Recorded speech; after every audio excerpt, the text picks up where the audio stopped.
Inson hayotida eng yoqimli va madaniy hordiq chiqarish uchun 200 ming so'm yetarli bo'ladi desam ishonasizmi? Bu uchun shunchaki xohish bo'lsa yetarli.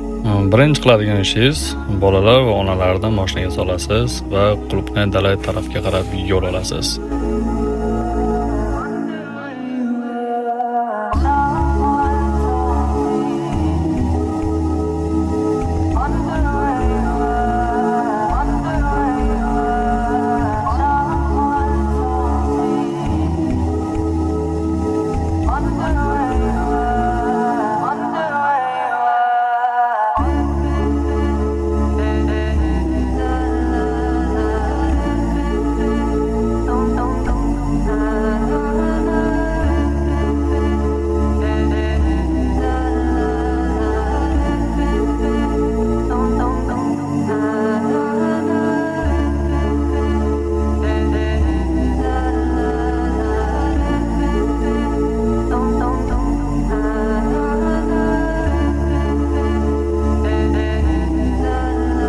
Bu dam olishning gashi shundaki, bolalaringiz katta bo'lganda ham otam bo'lmasam onam Qulupnay dalalarga borib, Qulupnay yedashardi deb eslab yurishadi.